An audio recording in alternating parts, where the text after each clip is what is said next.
Hello bachcho, let's read this question. The question says a mass of gas occupies a volume of 400 centimeter cube at a temperature of 27 degrees Celsius and a pressure of 1 atmosphere. What will be the volume of the gas at a temperature of 327 degrees Celsius and a pressure of 2 atmosphere?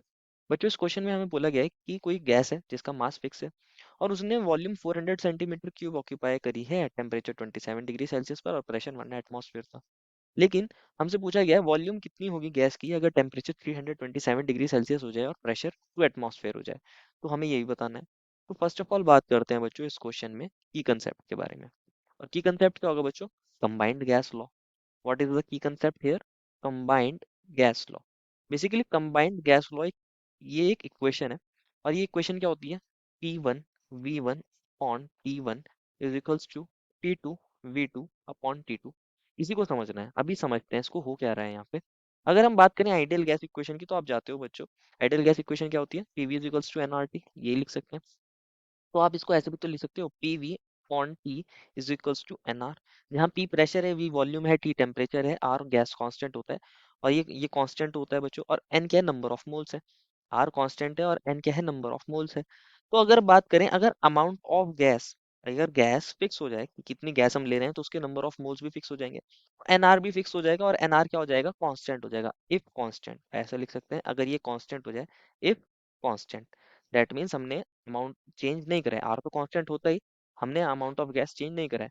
तो pressure volume upon temperature का ratio भी क्या हो जाएगा? Constant हो जाएगा। मान लीजिए इनिशियली प्रेशर P1 था, वॉल्यूम V1 थी, टेम्परेचर T1 था, तो वो भी एनआर के इक्वल होगा। और बाद में आपने कुछ प्रेशर वॉल्यूम टेम्परेचर में चेंज करा है, तो मान लीजिए प्रेशर P2 हो गया है, वॉल्यूम V2 और टेम्परेचर T2, ये भी एनआर के इक्वल। आपने अमाउंट ऑफ गैस में चेंज नहीं करा है। तो ये दोनों ही एनआर के इक्वल हो गए हैं, दोनों ही एनआर के इक्वल हो गए हैं। P1 V1 अपॉन T1 भी एनआर के equal, P2 V2 upon T2 भी एनआर के इक्वल। तो ये दोनों आपस में भी इक्वल। तो यही हमारा लॉ कहता है, यही हमारा कंबाइंड गैस लॉ कहता है कि P1 V1 upon T1 is equals to P2 V2 upon T2 हो जाता है, अगर हमारे पास अमाउंट ऑफ गैस कांस्टेंट हो। तो इसी को बोलते हैं कंबाइंड गैस लॉ। तो इसी इक्वेशन को अभी हम यूज करना है। बोला गया है इनिशियली जो प्रेशर है वो 400 सेंटीमीटर क्यूब पर कितना देखा गया है बच्चों? जब वॉल्यूम वॉल्यूम दी थी हमें 400 सेंटीमीटर क्यूब, तो हमने इसको V1 मान लिया। और बच्चों टेम्परेचर दिया था हमें कितना? T1 लिख सकते हैं 27 डिग्री सेल्सियस, यहाँ टेम्परेचर केल्विन में लिखना होता है। तो आप इसके अंदर 273 ऐड कर सकते हो, तो 273 प्लस 27 केल्विन में कन्वर्ट हो जाएगा। कितना बन जाएगा बच्चों? ये 300 केल्विन। और जो इनिशियली प्रेशर था, प्रेशर की बात करें तो प्रेशर था बच्चों P1 1 एटमॉस्फेयर। यही दिया था बच्चों, हमें प्रेशर 1 एटमॉस्फेयर दिया था। बाद में हमें वॉल्यूम बतानी है। V2 कितना है बच्चों? यही हमें निकालनी है। क्वेश्चन मार्क है, ये हमारे पास क्वेश्चन मार्क है, क्योंकि V2 हमें निकालना है। टेम्परेचर बोला है 327 डिग्री, इसको T2 लिख देते हैं।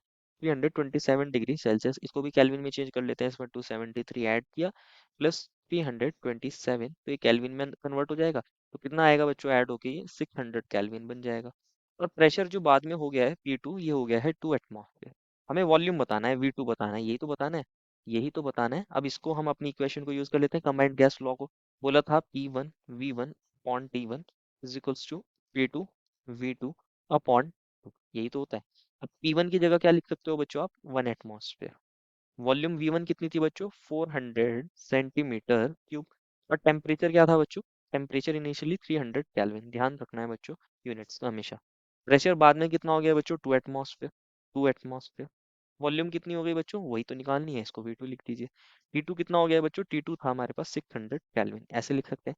V2 को राइट में ही रहने दीजिए, बाकी सब टर्म्स को लेफ्ट में ले जाइए। 600 यहाँ डिवाइड में हो रहा है, लेफ्ट में जाके मल्टीप्लाई में हो जाएगा, और 2 एटमॉस्फेयर यहाँ मल्टीप्लाई में लेफ्ट में जाके डिवाइड में चला जाएगा। तो क्या बन जाएगा एक्सप्रेशन? ऐसे लिख सकते हैं 1 ATM atmosphere into 400 centimetre cube into 600 kelvin, ऐसे लिख सकते हैं, अपॉन 300 केल्विन इंटू क्या हो गया होगा बच्चों यहाँ पे?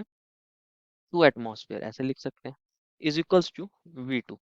यहाँ एटमॉस्फेयर से एटमॉस्फेयर यूनिट कट हो गई, केल्विन से केल्विन कट हो गई।